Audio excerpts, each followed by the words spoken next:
Good early morning, everybody. Welcome back this morning. We're going to be talking about what the government's next actions are, how the government responds to an incident. And a lot of people think that this is somehow under the guise of some big, deep conspiracy, right? That how the government's operating is just a complete mystery and they're doing things that are just totally just deep state-ish. And I know there's nothing that I'm going to be able to tell you that's going to be able to change your mind if you don't look at the science, if you don't look at the facts, okay? There's nothing I'm going to be able to do that's going to be able to change your mind. And that's fine. This video, like all my videos, are for those that are not only open-minded, but just follow the science, follow the facts, right? So if you're somebody that follows the science, follows the facts, and you want to make decisions based upon that, and not based upon, sci-fi, conspiracy, I have a rice, bean, bullet, and camping supply addiction problem, like all my videos, these are probably for you. Okay, so if you're looking at this from a very scientific, factual point of view, there's a lot of things that can be easily, rudimentarily, empirically explained by just understanding what the facts are. And so that's what we're going to go over. It's going to be kind of a long form video, but I have a lot of information I want to give out to you. Most importantly, I have a lot of publications that I want you guys to take a look at because it's going to help you actually understand and circumnavigate what it is that we're talking about. So I know right now everybody's kind of freaked out right now. You have all these people that don't understand why the government's doing what they're doing. Everything just smells of some conspiracy, and that's fine, right? I get where people get their conspiracies from. And overall, I think it's irrelevant. I think the most important thing that we should be focusing on is understanding why the government reacts the way they do. And most importantly, how do we know what they're going to do next? Well, it's very easy to know what the government's going to do next because they tell us what they're going to do next, right? In fact, actually, there's publications they go off of that would explain to us what is going to happen next, right? There's no surprise, there's no secret to any of this, and so that's what I want to present to you guys today. So I know a lot of people are freaked out about this whole Tennessee RV bombing thing that happened over there, and for all intents and purposes, I know the information that is given to me by the media as far as, who, what, when, where, how, and really we don't know and based upon my understanding, I don't know the who and I don't know why, which to me are the least important things to know. And I'll do a separate video on that. But to me, the who and the why are the least important to me. The most important that I need to know is that there was an incident, what was affected, where was it affected, when was it affected, right? To me, that's the most important thing because that's where I can actually take information and go off of, okay, what's the government's response going to be next, right? And so in this case, for example, we understood that it was the AT&T building that was affected, right? I'm not going to say targeted, I'm not going to say attacked because that's irrelevant, like I said before. The why is irrelevant. I just need to know what was affected. Radio was affected, AT&T building was affected, so instantly that puts us into the CIP, right? Critical infrastructure protection. Critical infrastructure was affected. That's all I really need to know to understand what happens next. And why is that? Well, we have publications that tell us what's going to happen next. And I've told people what's going to happen next. And everything I've said so far has come true because not that I'm smart, not that I have a magic ball, it's because I can literally pull up a publication, which I'm going to give you here in a second, and it's going to tell me, it's going to rattle off all the things that need to happen. There's no conspiracy there. Everybody can say, well, that doesn't make sense. Why did they do this?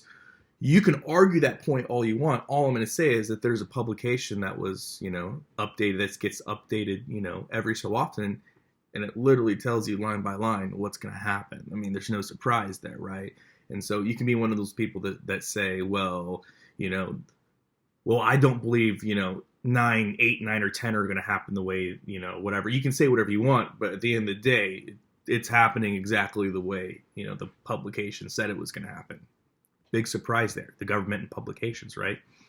So before we really get down in the weeds of this, it's important for us to know what exactly critical infrastructure is and what CIP is, and more importantly, critical infrastructure protection. And CIP is the need to protect a region's vital infrastructure such as food and agriculture or transportation, radio communication, etc. Every government in every municipality, area, region has a responsibility to protect these essential critical infrastructure against natural disaster, terrorist activities, cyber threats, etc. from energy organizations to transportation companies. It's a paramount that the security in critical infrastructure sectors is the highest standard, and disaster preparedness, response, and recovery are top priorities. Okay?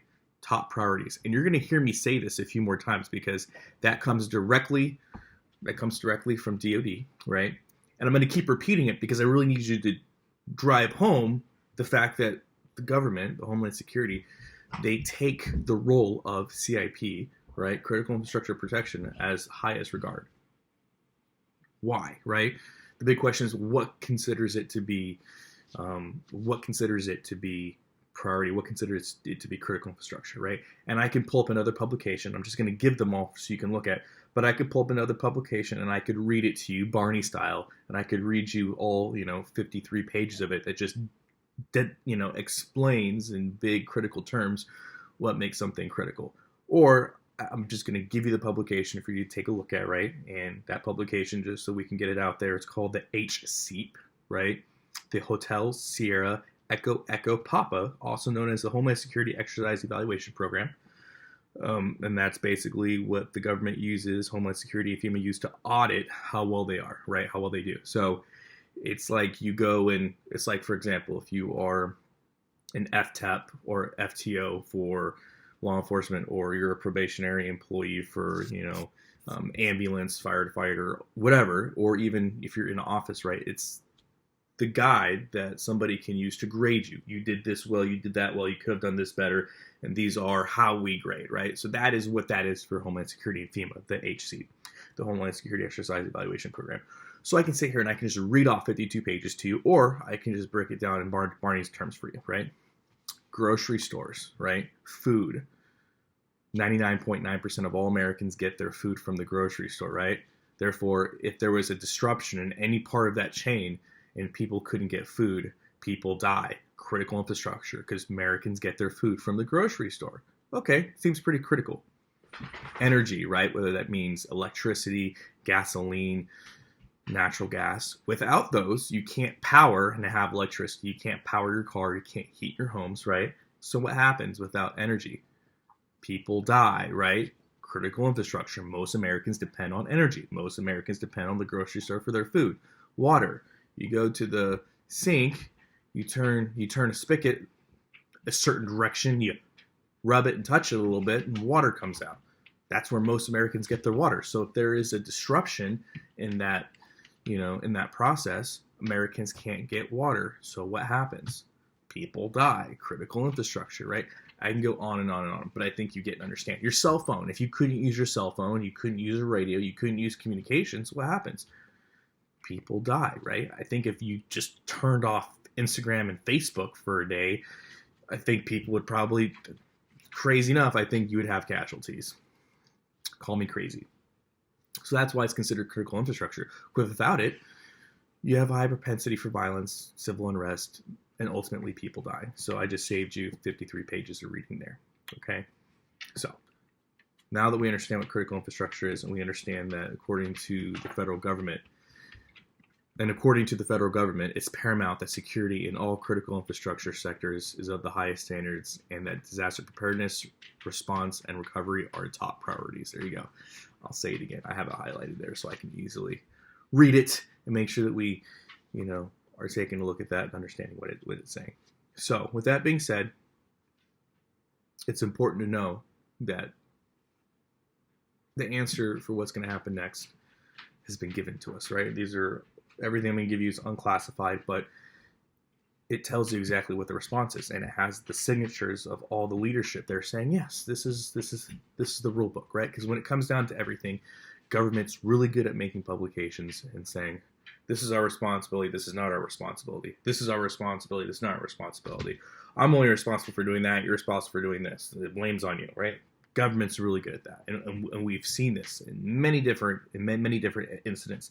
I mean, if 9/11 and Katrina wasn't a good example of how entities could work together, I don't know what is. Okay, so like I said, it's important that we take a look at that and we understand that. Okay, so the next thing I'm going to do is get into and understand, these publications in a little different light. Okay. So I'm sure a lot of people have heard of the NDAA, the National Defense Authorization Act, right? In all its dealings. But what it really comes down to is there are very important subsections in that. And one of the important subsection is the NDAA 1650, section, like I said, section 1650. It's the evaluation of cyber vulnerabilities of DoD and critical infrastructure. This section calls for every base, every military installation to have a thorough review and identification and mitigation of cyber vulnerabilities of major weapon systems and critical infrastructure. And we already know what CIP means, critical infrastructure protection, right? We understand that it is regional based. And so the military, the DoD, federal government, FEMA, anything that has federal dollars going to it takes a priority in recovery and protection, critical infrastructure. There's a plan to mitigate those risks, right? And so now let's talk about what critical infrastructure, what we know why something's critical. Now let's talk about what the government has designated these 16 sectors to be, right? Chemical sector, commercial facility sector, communication sector, critical manufacturing sector, dam sector, defense industrial base sector, emergency services sector, energy sector, financial service sector, food and agriculture sector, government facility sector, healthcare and public health sector, information technology sector, nuclear reactor material and waste sector, transportation system sector, water and wastewater system sector. Okay, that's a lot of sectors. So whenever there's a critical incident, whenever there's something that has happened that is bad, those 16 sectors are the sectors that are going to get top priority for security of those infrastructures and sectors. The highest standard of disaster preparedness, response, and recovery are top priorities. And as we know, those are the 16 sectors that they are top priorities for. Okay. And why do I keep saying this? Because 16 sectors, that's a lot of sectors. And it explains why the government reacts the way they do to our financial system, right? Why does everyone freak out? Why is Trump, he's holding out on signing the thing, which we all know has already happened, and he signed it. But government shutdown, this, that, like there's so much pressure. Why is there so much pressure? Like, have you ever wondered why politicians make such a big deal about these different power plays? And you can talk about, whether it's good or bad that the government should be funded, should not be funded. We can talk about the merits of why, certain countries need millions and millions of dollars for gender studies, or why we got to give all these other countries all this money when we have, Americans literally dying in the streets. Like, we can literally talk about all those things. But at the end of the day, our financial sector, the government's response to those 16 critical infrastructures, that is what the government's top priorities are. And it's not my words, that's their words, right? So if you're unable to fund this, they are failing, right? Look at everything that's going on with this pandemic, right? Why is it that we are able as a government to move? How can the government move mountains, essentially, to get vaccines and get all this, all this stuff that's done? You can talk about the pandemic all you want, but there's nobody that I have found that has not been impressed with the ability that the government has been able to go through to put into place infrastructure, vaccines, PPE, how they're able to move assets around, how they're able to come up with, for all intents and purposes, a whole new reality, right? 2020 has shown that we've put in as a government, as the United States of America, we've been able to put in a whole new reality for how we live life. Whether you like it or not, that's the fact. Well, how are we able to come up with that? How were they able to get this through with, minimum ease? I mean, very little difficulty, if you ask me. There wasn't like there was long arguments and debates about it. Healthcare and public health is critical infrastructure. So you can make all these conspiracy theories as much as you want, and that's fine. Do whatever. But the reality is, I can completely understand. It's in the publication. It's right there. There's no conspiracy. To me, there's no conspiracy. It's right there. They literally have told us this is critical infrastructure. It is a matter of national security. We have the ability to do X, Y, and Z. NDAA 1650. Boom. Okay. I don't want to hit on that too much. All right, so let's jump into so that's the reality, right? 16 different critical infrastructure sectors take priority, okay? And I'm going to say it one more time. It's paramount for security that all critical infrastructure sectors is of the highest standard, and that of disaster preparedness, response, and recovery are its top priorities. So with that being said, we know that the government's response to these critical infrastructures are going to be of the utmost importance.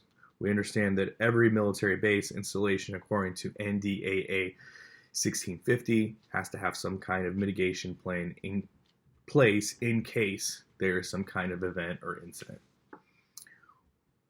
We also understand that the same government that controls the post office, the same government that has dealt with Hurricane Katrina, Hurricane Michael, Hurricane Irma, has handled COVID-19, implemented Obamacare, was responsible for the 2008 economic collapse response. I can go on, and there's a bunch of things listed there, but I think you get the point. That is the same government that is in charge of ensuring that critical infrastructure is taken care of, and that is of the highest priority. So it goes without saying that when you have multiple issues and events that are happening to Homeland Security, resources for the governments could be spread thin. Because as much as preppers want to think that the government's coming after them, who knows? Maybe they are. I have to tell you, I am not more important than critical infrastructure.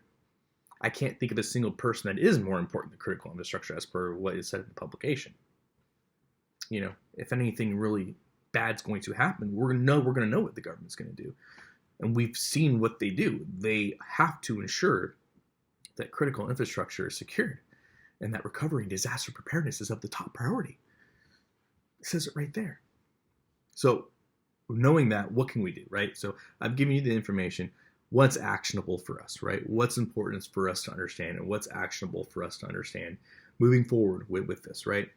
Because I can tell you, especially when it comes to publications, a lot of this has a lot of fail safes in it, and the publications have, they are meant for the common denominator, and they're meant for a lot of publications, most of publications as far as the military goes and first responders, which I'm familiar with, go to really set forth a precedence of,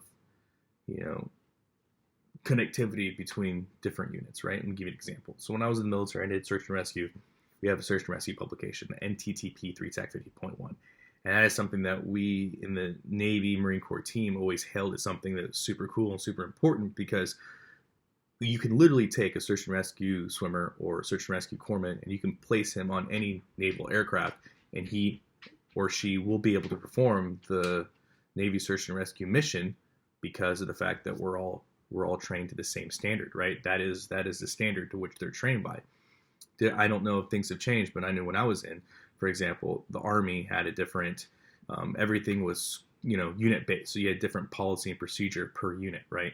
In the Navy Marine Corps team, it was all standardized. So you could literally take, a rescue swimmer on the East Coast at an East Coast squadron, and then you could take from Virginia, for example, and you could take him to Coronado to a West Coast squadron. Couldn't be totally different as far as, where they are, culture, that kind of thing.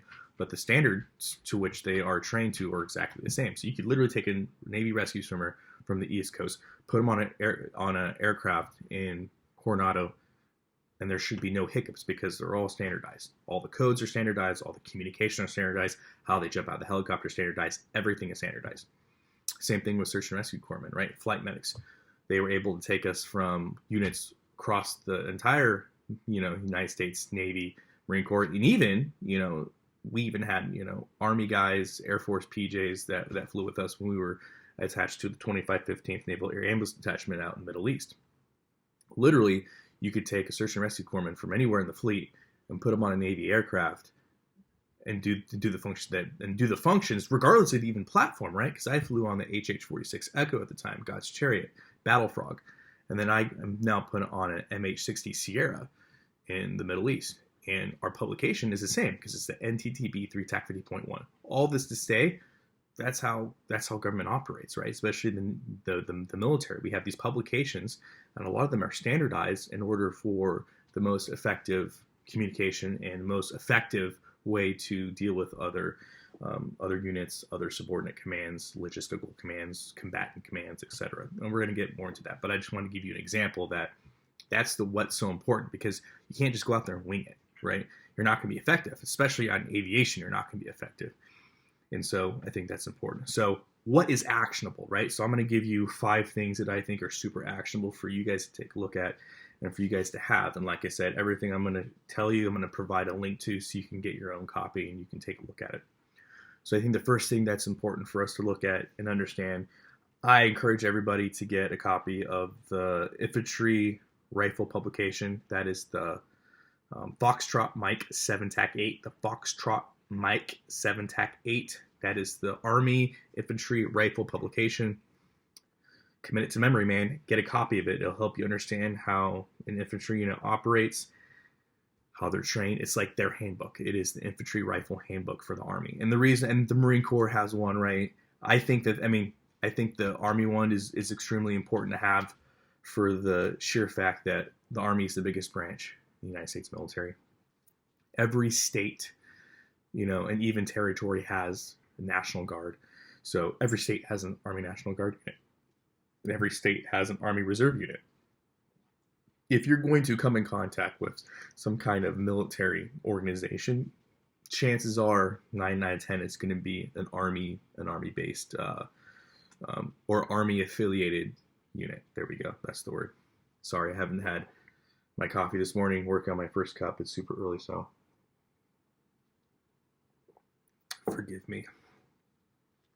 So, like I said, have that committed to memory. It's good stuff. I have a copy on my desktop. Print it out. If you're going to use it for your mags, that's great because, like I said, it's something. And think about it. And I know that Southern Prepper 1 has talked about this, and I think it's a great idea. He goes off of the Foxtrot Mike 7-TAC-8. That's what all his guys are trained off of, right? So that is how he has incorporated it because, number one, I believe he's retired E8 or E9 in the United States Army infantry guy his entire career. This is something that he can teach in his sleep, right? So when you have all your guys that are standardized to the same unit training, then it's very easy to know how each other operate. And if you're ever confused, you have a publication that you can look at and you can reference, right? I'm confused about what we need to do. Perfect. There's a publication which I can look at, right? Or I need the answer for something. Instead of depending on one person or one guy that has all the answers, I have a publication I can look at, right? Obviously this is why it's so easy, and this is why the government uses publications, right? And that's why it's so easy to understand what they're going to do next. But like I said, for his group, he uses it, and he's told other people, if you think that you're going to be in my area of operation, commit it to memory, because then now we are all on the same page. So now if you have different mags that are operating with each other, or different units that are operating with each other, if we're all on the same sheet of music, well, at least you know what to expect, right? Expectations. We're going to talk about that in another video. Super excited about that, but important to understand. Number 2, I encourage everyone to do this. I encourage everyone to actually do a ride along with your local police department or county or state, whether that's highway patrol, state troopers, and also obtain a copy of their LEXIPOL or similar publication, kind of like what the Foxtrot Mike 7-TAC-8 is for Army infantry. LEXIPOL policies are what that is for police departments, right? I know the big agencies like New York City Police Department, Seattle Police Department, Portland Police Department, Houston Police Department, all these bigger agencies, they usually have a copy of that on their website. So you can go to the website and you can download a copy of their LEXIPOL policies. And this essentially is going to tell you, this is their handbook, right? So it explains, this is the rules and this is how you will conduct a traffic stop. This is our pursuit policy. This is what you're allowed to pursue a vehicle for. This is what you're not allowed to pursue a vehicle for. This is how you should handle domestic violence calls. This is how many officers should respond to this or that. So it's literally a policy that tells you how to do your job. If that isn't important in understanding what the government's going to do, you know what I mean? Like, I don't know what to tell you, man. Like, the answers are there. So if you want to know the effects, big word, remember that word for an upcoming video, then it's important to have that. So instead of just making blanket assumptions, and that's what a lot of people do. A lot of people make just blanketed assumptions about what military is going to do, what law enforcement is going to do, And, I find this kind of perplexing sometimes because I can be like, well, I understand what your assumptions are, but when I ask you what they're based in, everybody always wants to point the finger at, well, I got it from this person, or I heard it from this person, or this is what makes sense to me, right? And then when I give them the facts, it's like, I don't want to hear it. Well, that's your opinion. Well, it's not my opinion. This is the factual. It's the publication. It's what the publication says right there. I mean, are you saying that their publication are lying? Like, what is it? Like I said, you can take the rabbit trail, and the conspiracy trail as far down as you need to go. And I get it. Trust me. Like I said before, and I'll say it again because I think this is super important. People have actually thanked me for this. If you are into conspiracies, good for you. If you have a rice, bean, bullet, and camping supply addiction problem that you need to feed with the fear porn and everything, good for you. I am not trying to take that from you. But when you're that side of your brain, when you finally have got your fix and you got that itched, and you're finally ready for some common sense and actual science, click on the channel. Take a look at one of the videos. Then you can start preparing logically. So, yeah, I think it's really important to obtain those LEXIPOL policies. Like I said, if you want to know how your local police department operates, there you go. If you want to know what capabilities they have, right? What does it take for the Houston Police Department to put a chopper in the sky? Going to be in their handbook. You know what I mean? So, it's free. It's for the public because it's all about community policing. So, the community has a say in what goes into those policies. A lot of times that couldn't be more true, especially if your local municipality has a community outreach or community oversight program. I guarantee you they have a copy. They'd be more than willing to give you, and probably hardback too. All right, I digress. Number 3, kind of what I've already talked to a little bit, the HSEEP, the Hotel, Sam, Echo, Papa, Homeland Security Exercise Evaluation Program. Now, if you want to understand how Homeland and FEMA are going to operate, you have to understand what the rules are, right? So it's kind of like for if you're doing some kind of, here's a great example. If you get graded on a test, the answer key, that's what the HSEEP is. It's the answer key. This is what needs to happen. 1, 2, 3, 4, 5. This is what needs to happen, and this is the grading. This is the grading rubric. So we're going to grade you on the HSEEP. That's what it is. So if you want to know what they're going to, and I'm not saying they're going to pass the test, right? But if you want to know what the expectations of them are and have their response, the HSEEP, it's right there. I will link that in the description box below for you guys to take a look at. Like I said, I don't want to beat a dead horse. There it is, guys. Like, it's not.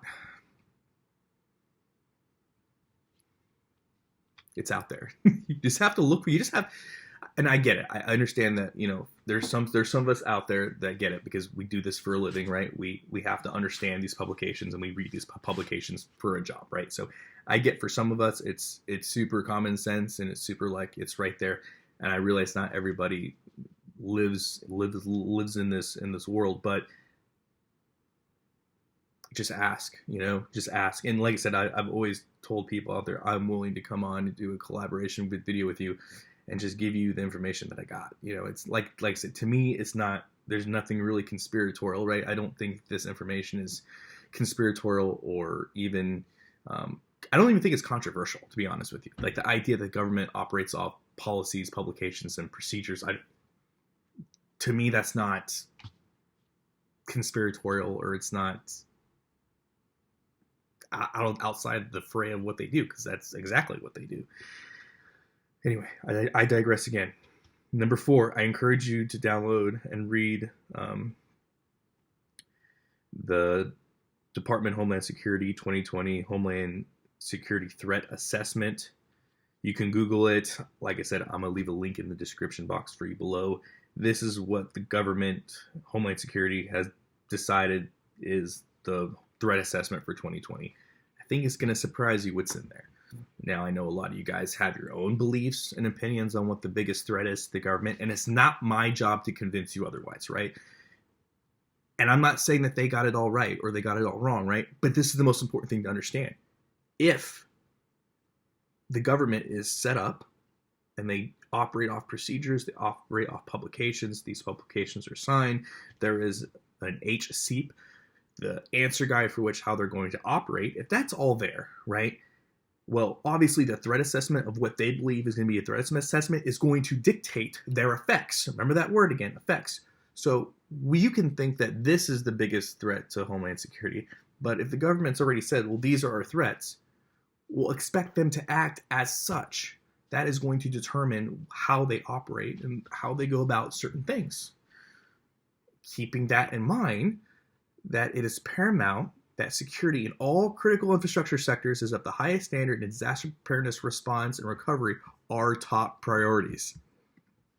So regardless if you like it or not, if they put it out there and they have signed their name saying this is the biggest thing we have to worry about, and we are under the understanding that the NDAA is a thing, and that subsection 1650 is a thing,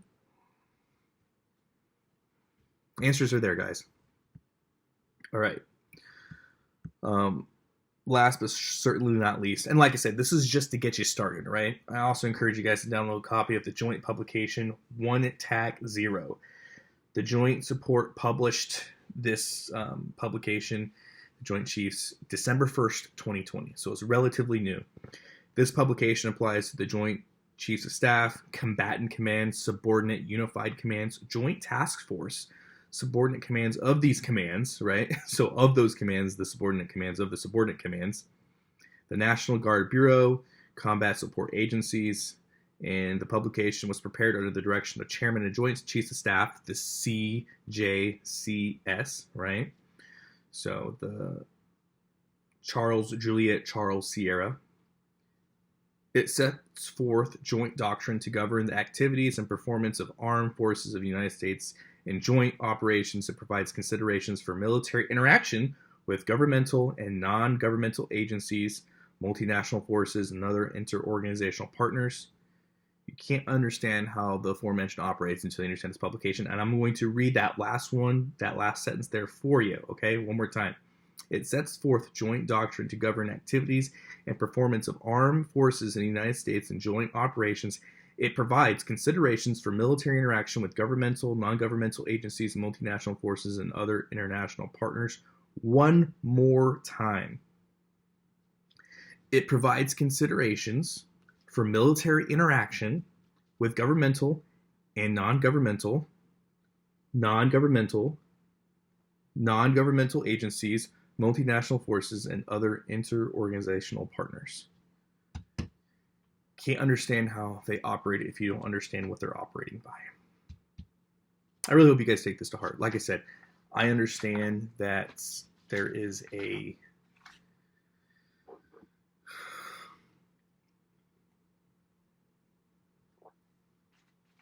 I understand times are tough, right? I'm not gonna sit here and bullshit with you and tell you that I don't understand things are fucking hard, because they are.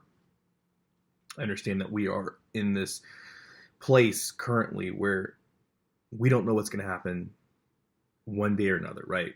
And especially a lot of you guys that live in the cities and suburbs, this is particularly true. For me, my days are pretty set, but that's just because when you live on a homestead, there are just certain things that have to get done, right? So my priorities are going to be a lot different than your guys' priorities, right? And I get that. So I understand for a lot of my viewers out there, most of them, I'm sure, you're stuck in this news rut, right? And it's really hard to get real information, and it's really hard to get factual information. And it's really hard to get information that's not unbiased, right? Because I'm biased. Everybody's biased, right?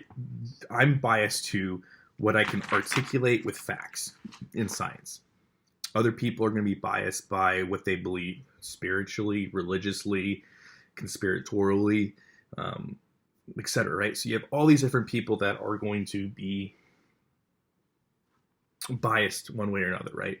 And so I get it. There are certain people that I talk to, and it's just like, when I see, kind of somebody pointed me in the direction of somebody I don't remember his name.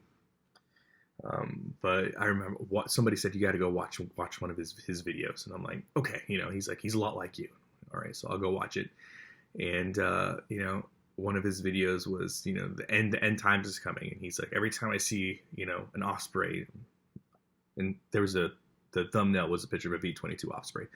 Whenever I see one of those flying overhead, I just know the end time is coming. And I'm just like, I mean, if you believe that there's going to be a pre-trib, post-trib, some tribulation, the taking away, if you think the rapture is going to happen, right, where people are just going to disappear off the earth or whatever, that's my understanding based upon my limited knowledge, then yes, every second that passes means that you're one step closer to that eventual reality. But just the fact that you see an airplane, like, to me, it's like, well, I haven't seen these before. Well, I did a whole video explaining why, you're probably going to see more, military activity. Like I said, it's all explainable, but I get it, right? So there's nothing that I'm probably going to be able, like, if I had a conversation with that gentleman, I'm sure there's going to be nothing logical that I can say for him, because for him it's spiritual. He doesn't have to explain how he feels inside, because how he feels inside is how he is going off, the things that he sees. So I get it, and everybody's gonna be different, right? If you really believe in things have to be conspiratorial, there's no set of common sense and sort of science that I'm going to give you, because it doesn't matter. How you operate and how you go about things are all going to be feeling based, or based upon your religion, or based upon, and there's truth to that, right? Yes, every second that passes, I could say right now, we're closer to the rapture. And then 5 seconds later,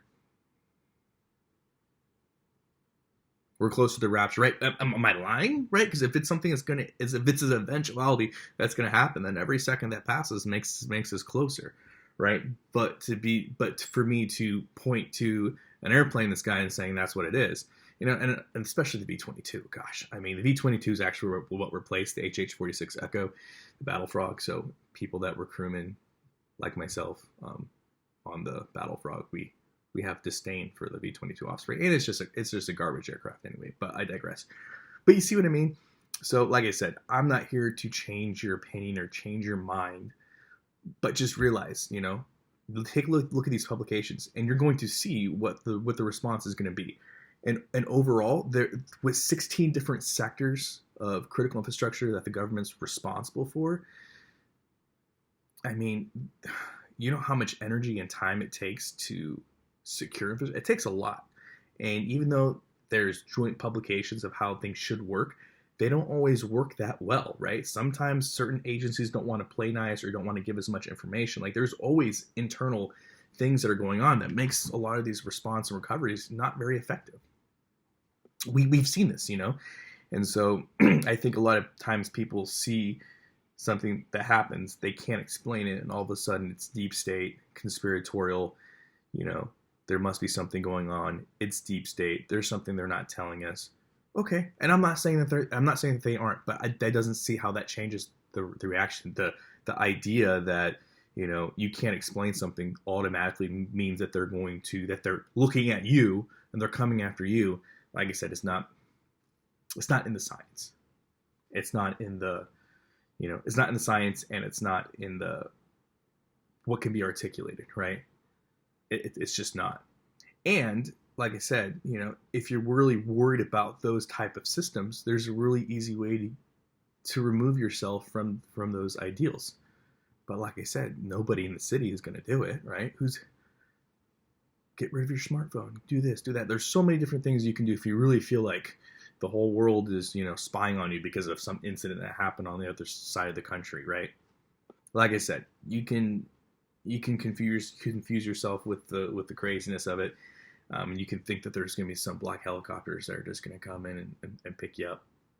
I can't change your mind on that. I'm not trying to change your mind on that. But just realize the government has very specific duties and very specific ways in which they operate that are public knowledge. I mean, it comes down to this, right? If you commit a crime, let's say you commit a person crime, right? Or somebody commits a person crime. The cops are going to have a vested interest in going to jail. The effect, that word again, the effect is they want to take you into custody, charge you with the crime. That is the point of the justice system, right? Now, how they go about that, there are a lot of different ways that they can go about it, right? It can happen, they could wait till you're a vehicle in motion, boom, they're going to stop the vehicle with multiple officers, right? Or they're going to go around the house and they're going to secure the house. That's one way of doing it. Or they're going to, be a little bit more, cat and mouse about it. Wait till you leave, put you under surveillance, right? So depending, like let's say there is a horrific crime, person crime that they're trying to get somebody for, there's a lot of different ways they can do it, and everything has to be within the code of that policy. But at the end of the day, the end result, the effect is the same, to arrest you. So if you know that the arrest is going to happen, right? You know what the answer is. There's no conspiracy there. Now, what people are going to do is they're going to take one of the aforementioned ways they do it, like a traffic stop or, surveillance, and they're going to be like, that is the conspiracy. Well, I mean, the effect is the same.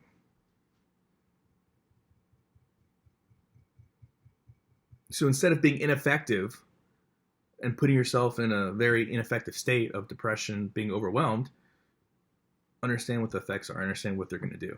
Yes, there's 1,000 ways to skin a cat, so to say. But the end process is what you need to be prepared for and understand. And like I said, when it comes to critical infrastructure, I think that is the most important thing that you need to understand. Critical infrastructure, as it has already been defined, right? What does that mean? That means that if the government is trying to secure infrastructure, realize that during that securing process, like what we saw in Tennessee, may not be available, right? So communications, so you have first responders that were communication ineffective. You had the same for airspace ineffective, right? Basically, you grounding aircraft because they no longer have the ability to aviate, navigate, communicate appropriately. Because without communication, it's hard to aviate, it's hard to navigate, right? Because you're navigating blind if you don't know what's around. I'm not going to get into that. Those of you that are in aviation, I know that totally clicked with you. And those in the military, you understand aviate, navigate, communicate. But that's what happens, right? So while those services are all coming into play, right? While you have all these different agencies that are being allocated to take care of this, you can expect that while that infrastructure is being secured, or they're trying to secure it as per the policy, it may not be available to the region at large or the people at large. So when it comes to critical infrastructure, realize that, and realize that one critical infrastructure can affect other portions of the chain, right? So with that understanding and knowledge, that's how I believe if you want to be the most effective with preparing, you prepare. Because if you depend on big agriculture, big plant animal agriculture, you depend on the grocery store, if something happens in that chain of 17 different steps minimum, and trust me, a lot of times there's more than 17 different steps that spans nations, right? You'd be surprised how many steps it takes to get, strawberries from Cuba or bananas from South America to get it here to the United States.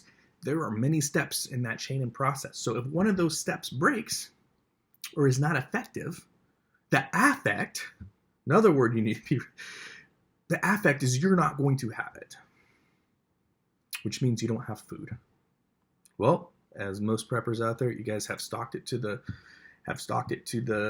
ceilings, right? Which is good. Do your thing. But that's the short term. The long term is, if these chains are affected for any amount of time or it takes a long time to secure, what are you going to do? And after it's secured, how is it going to be allocated to you? Well, if you want to know how it's going to be allocated to you, just look at what's going on with the food banks. Just look at what's going on with everything else. There is an allocation process, right? And a lot of times that's going to be an individual SOP. But at the end of the day is, do you want to depend on that infrastructure for your livelihood? That's what it all comes down to. Do you want to depend on how the nonprofits, governmental entities are going to hand out food in order for you to feed your family? Or do you just want to be able to get it locally? Me personally, it's hard work. I get it. I want to be able to just go outside and feed my family. I just want to be able to go outside right there. I plan to have some breakfast burritos this morning. Ground pork, eggs, all produced here. I have pigs, I have chickens, boom. That's how I want to feed my family. And the reason for that is because I understand critical infrastructure. I understand how these things play and how they affect each other. Now, that may not be something, a viable option for everybody. I get that. I'm not here to talk about the nuance of that. But just rest assured, knowing critical infrastructure is of the utmost importance for the publications and for the government as a whole, as I've just presented them to you. So with that in mind, understand that when those critical infrastructures are being, as per the government, right, secured, responded to, and recovered, which is their utmost priority, just realize those services may not be available to you. And for how long? That depends how long it takes the government that has handled the post office, Hurricane Katrina, Hurricane Irma, government shutdown 2008, Obamacare. That's the same government that is going to be overall responsible for ensuring these infrastructures get back online. So however long that takes is what you have to depend on if you depend on them. And that is the biggest thing I want to drive home to you today. Regardless of the conspiracies, regardless of what we feel, if we disagree on the implementation of that thought process, right? Regardless if you think it's deep state conspiracy, I think it's just government fiat being ineffective or not ineffective. I mean, that's really comes down to one person believes it's conspiracy. I believe that there are government SOPs and protocols and procedures and all this red tape that the government responds to and goes off of. And sometimes it's effective, sometimes it's not effective, or sometimes who knows? Who knows the effectiveness of it because of everything going on? Well, end result's the same. The effects are the same. If you require the infrastructure and that infrastructure isn't there, what are you going to do? That's the big question. And that's what I really want to drive home to you today. Because I can already tell you, we're both in the same ballpark. Government is responding to the critical infrastructure. You're not denying that. I'm not denying that. Just why they're responding or what's up for question, right? You might believe it's conspiracy. I'm just going to point you to publications that say exactly what they're doing now. But at the end of the day, if you're dependent on the critical infrastructure and it's not available to you, what are you going to do? So like I said, the actionable is what I left in the description box below. Take a look at, understand what these publications are saying, understand what's in them, understand what they're doing. That's all I have for you guys. Hope you guys liked the video. My last video on the Civil War got a lot of good comments, a lot of people that disagree with me that you left a comment. I appreciate that. Thanks for leaving the thumbs down. Thanks for leaving a comment in the comment section. I love that. I love it, love it, love it. And if you guys want to do a collaboration video, or you guys want to, pick my brain more or question me or whatever, I'd love to have it. That's the only way we get better. But you guys, great info. Like I said, I was surprised by how many people left comments on that video. That's awesome. Yes. Like I said, I'm never going to get mad. Leave a thumbs down and leave a comment as well. I love that. I love that shit. So awesome talk. I hope to talk to you guys in the comment section below. As always, guys, long live the Republic.